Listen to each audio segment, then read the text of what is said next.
दोस्तों, एक 19 साल की जवान लड़की अपने स्कूल से सीधा घर वापस आ रही थी, लेकिन रास्ते में ही कुछ जानवरों से ज़्यादा भी हैवान लोगों की नज़र उस लड़की पर पड़ जाती है और वो लोग उस लड़की को अगवा करते हैं और एक ऐसी जगह ले जाते हैं जहां पर चारों तरफ से जंगल होता है और उसके साथ कुछ ऐसी घिनौनी हरकत करते हैं जिसे जब इस वीडियो को आप पूरा सुनेंगे तो सच में आपके रोंगटे खड़े हो जाएंगे। हरियाणा के भिवानी में एक 19 वर्षीय लड़की जो कि प्ले स्कूल की शिक्षिका का कथित तौर पर बलात्कार करके उसकी हत्या कर दी जाती है। दरिंदों ने इस कदर उसके शरीर को, उसके जिस्म को नोचा था, उसकी आंखें निकाल ली थी, उसके गर्दन पर एक बहुत बड़ा जख्म होता है और उसके जो कपड़े होते हैं उसके बदन पर नहीं होते हैं, तो उसके मुंह पर तेजाब भी फेंक दिया जाता है। तो दोस्त, सच में जब इस घटना को आप पूरा सुनेंगे तो आपकी आंखों में आंसू भी आ सकते हैं कि आज आपको ये पता चलेगा कि हमारे भारत देश की जो कानून व्यवस्था है वो कैसी हो चुकी है, एकदम लापरवाह हो चुकी है। पुलिस भी उतनी ईमानदारी और शिद्दत से काम नहीं कर पा रही है। शायद इस वजह से उन बलात्कारियों के, दुष्कर्मों के जो हौसले हैं वो बुलंद होते जा रहे हैं। तो दोस्त, वीडियो में अंत तक बने रहे। इस वीडियो में मैं आपको बहुत सारी जानकारी देने वाला हूँ। चैनल पर नए हैं तो प्लीज़ चैनल को सब्सक्राइब और वीडियो को एक लाइक ज़रूर करना और इस वीडियो को शेयर भी करना। दोस्तों, आज की जो सच्ची घटना मैं आपको बताने जा रहा हूं, यह सच्ची घटना है हरियाणा के जिला भिवानी की। दरअसल मनीषा नाम की एक 19 वर्षीय लड़की जो कि एक प्ले स्कूल की शिक्षिका होती है और वो बीएससी नर्सिंग में अपना एडमिशन कराने के लिए फॉर्म लेने जाती है, लेकिन किसी कारण वजह से देर हो जाती है और देर तक वो अपने घर नहीं पहुंचती है। ऐसी स्थिति में लड़की के जो पिताजी होते हैं बहुत ज़्यादा परेशान होते हैं कि आखिरकार मेरी बेटी, इतना समय हो गया है, इतनी रात हो गई है, वो घर वापस क्यों नहीं आई। तुरंत वो अपने घर से उस लड़की के जहाँ पढ़ाती थी वो स्कूल में जाते हैं। वहाँ पर जब ज़्यादा देर तक इधर उधर ढूंढने से लड़की नहीं नज़र आती है तो वो सोचते हैं कि क्यों ना मैं प्रशासन से, पुलिस वालों से मदद लूँ। फिर वो अपना फ़ोन निकालते हैं और 100 नंबर पर कॉल करते हैं। वैसे ही जो पुलिस होती है तुरंत उसी लोकेशन पर आ जाती है और जो मनीषा के जो पिताजी होते हैं अपने हालात बताते हैं कि मेरी बेटी इस स्कूल में पढ़ाती है और वो देर रात तक घर नहीं पहुंची है। ऐसे में जो पुलिस वाले होते हैं वो भी अपने ईमानदारी और शिद्दत से काम नहीं कर रहे होते हैं और उसके बाप का, उस लड़की का मजाक बनाया और उन्होंने कहा कि हो सकता हो तुम्हारी लड़की भाग गई हो, किसी के साथ अफेयर हो, किसी के साथ शादी कर ली हो और वो फिर आ जाएगी, तुम क्यों परेशान हो। लेकिन मनीषा के जो पिताजी होते हैं वो बहुत ज़्यादा परेशान होते हैं, लेकिन फिर भी जो पुलिस वाले होते हैं उस लड़की के पिताजी को अपनी गाड़ी में बिठाते हैं और उससे पूछते हैं कि तुम्हारी लड़की कहाँ पर पढ़ाती थी। वो फिर से उसी जगह पर ले जाते हैं, उसी स्कूल में जहाँ पर मनीषा पढ़ाती है।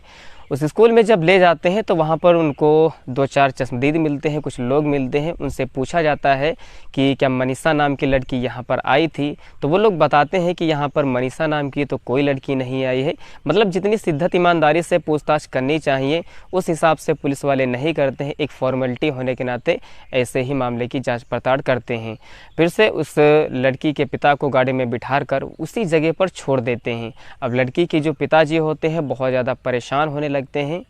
जैसे ही 11 अगस्त की रात बीतती है, सुबह जैसे ही 12 अगस्त होता है, वैसे ही लड़की के पिता और उस लड़की के चाचा दोनों लोग मिलकर एक पास में ही भिवानी थाना होता है, वहाँ पर अपने बेटी के गुमशुदगी की शिकायत लेकर जाते हैं। वहाँ पर जो थाना प्रभारी होते हैं उनसे सारी बातें बताई जाती हैं कि मेरी बेटी एक शिक्षिका है, वो स्कूल में पढ़ाने जाती थी, लेकिन किसी कारण वजह से देर हो जाती है और मेरी लड़की लापता हो जाती है। गुमशुदगी की जब रिपोर्ट लिखवाते हैं तो वहाँ थाने में भी लड़की के पिता को बहुत ज़्यादा जलील किया जाता है कि तुम्हारी लड़की हो सकता हो किसी के साथ भाग गई हो और किसी के साथ पिकनिक मना रही हो और वो शादी का सर्टिफिकेट लेकर घर आ जाएगी, क्यों परेशान हो, तुम लोग घर जाओ।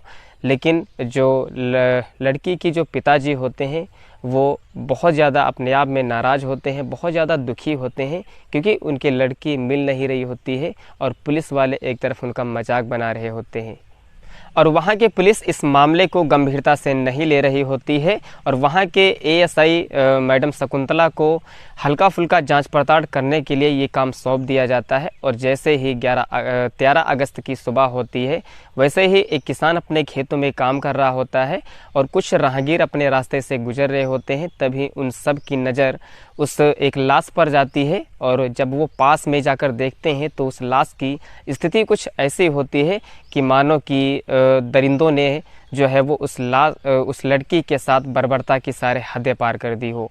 उसकी आंखें नहीं होती हैं, उसके गले पर एक बहुत तेज़दार हथियार का निशान होता है, मानो कि किसी ने कई बार वार किया हो गले पर। और उसकी जो ये फाइनिक्स होती है और ऑसोफेगस जो ये भोजन नली होती है वो बाहर की तरफ निकली होती है और उसकी जो हालात होती है बद से बदतर होती है। शरीर अंग पर एक भी कपड़ा नहीं होता है और चेहरा पे जो है वो तेज़ाब डाल दिया जाता है, जिस वजह से उसका जो ये नोज़ नाक गाल है ये सारे मतलब कि बेकार हो जाते हैं। मतलब क्या ही यार कहूँ, मुझसे वो सब चीज़ कहीं नहीं जाती है कि उस हालत में जो है वो लाश मिली थी। फिर जो वहाँ के राहगीर होते हैं वो लोग इस चीज़ के बारे में पुलिस को सूचना देते हैं। पुलिस फ़ौरन वहाँ पर यानी कि मैडम शकुंतला वहाँ पर आती हैं, ASI उस लाश को जो है वो अपने कब्ज़े में लेती हैं। फिर उस लड़की के पिता को फ़ोन करती हैं, कहते हैं कि मुझे नहर के किनारे एक लाश मिली है, आप आकर देख लीजिए कि हो सकता हो कि आपकी बेटी की ही लाश हो। फिर जो लड़की के पिता होते हैं उनके पाँव के तले ज़मीन खिसक जाती है। जैसे ही वो वहाँ पर आते हैं देखते हैं कि उस लड़की के चेहरे से तो नहीं पहचान पाते हैं, क्योंकि चेहरे की दशा कुछ ऐसी होती है, आंखें भी नहीं होती हैं, लेकिन कपड़ों के आधार पर लड़की का पिता अपने बेटी को पहचान जाता है और अपना सर पकड़कर वहीं पर रोने लगता है। फिर मैडम ASI शकुंतला उस लाश को अपनी हिरासत में लेती हैं और उस लाश को भिवानी के हॉस्पिटल में पोस्टमार्टम के लिए भेज देती हैं, लेकिन वहां से कुछ ज़्यादा जानकारियां रिपोर्ट के मुताबिक नहीं प्राप्त होती हैं। तो उस लाश को रोहतांग PG हॉस्पिटल में भेज दिया जाता है कि वहां से कुछ और जानकारियां प्राप्त हो। तो उस लड़की का जो है वो 2 बार पोस्टमार्टम किया और जितने भी साक्ष्य जुटाए गए और उन सारे साक्ष्यों में ये रिपोर्ट निकली है कि लड़की की आंखें नहीं होती हैं और इसके गले पर जो है वो तेज़दार हथियार से वार किया गया है और इसके साथ इसके प्राइवेट पार्ट पर भी चाकुओं से वार किया गया है। जो दरिंदे हैं उन्होंने सारी हदें पार कर दी हैं और इस लड़की की दशा को इस प्रकार से ख़राब किया है कि आप कल्पना नहीं कर सकते हैं।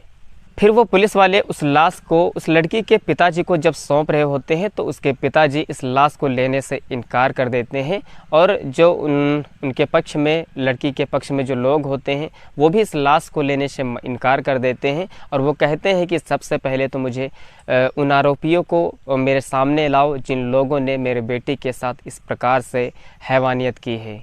और फिर लड़की के पक्ष में आने वाले लोगों ने बहुत सारी संख्या में रोडों को जाम किया। उन्होंने प्रदर्शन किया कि मनीषा बहन को न्याय मिलना चाहिए। और कहानी में ट्विस्ट तब आता है जब करीब करीब उसके अंतिम संस्कार के 5 से 6 दिन बीत जाते हैं। तब एक इंग्लिश में लिखा हुआ एक लेटर मिलता है और उसमें जो उसका जो है वो अगर इंग्लिश ट्रांसलेट किया जाए तो कुछ उस पत्र में कुछ ऐसा लिखा होता है कि, और उस इंग्लिश वर्जन का अगर हिंदी में ट्रांसलेट किया जाए तो कुछ इस प्रकार से लिखा होता है कि मैं बहुत बहुत आभारी हूँ माँ बाप, आप बहुत अच्छे हो और आपने मुझे एक रानी के जैसे पाला है और मैं आपके ऊपर बोझ नहीं बनना चाहती थी, इस वजह से मैंने जो है वो आत्महत्या कर ली है। और अगर कोई भी मेरे माँ बाप को चाहने वाला है तो वो मेरे माँ बाप का ज़रूर ख्याल रखना। कुछ इस तरीके से जो है वो इंग्लिश लैंग्वेज में लिखा होता है। ट्रांसलेट करने के बाद आपको जो है वो इस तरीके की चीज़ें सुनने को मिली हैं। तो और हरियाणा के मुख्यमंत्री नायब सिंह सैनी ने जांच को सख्त आदेश दिया और इस संबंध में SP मनवीर सिंह को वहाँ से ट्रांसफ़र तबादला करा दिया गया और 2024 बैच के IPS अधिकारी SP सुमित कुमार को ये जाँच पड़ताल सौंपी गई है।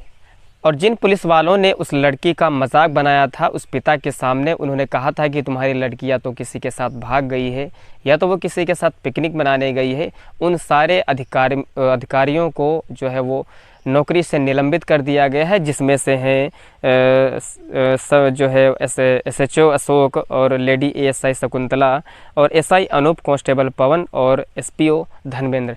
इन सारे अधिकारियों को उनकी नौकरी से बर्खास्त कर दिया गया है। दोस्त, वीडियो का अंत करने से पहले कुछ पंक्तियां हैं जिसको मैं बताना चाहता हूं कि बेटी का अंतर कुछ इस हद तक कम हुआ है, जहां पहले बेटियां इसलिए नहीं पैदा होने देते थे कि बेटे को ज़्यादा महत्व देते थे, लेकिन अब आने वाले समय में अंतर इतना हो गया है कि बेटियों को लोग इसलिए नहीं पैदा होने देंगे ताकि उनकी बेटियां ऐसे हैवानों से और ऐसे दरिंदों से, इस तरीके दरिंदों से कैसे बचेंगी।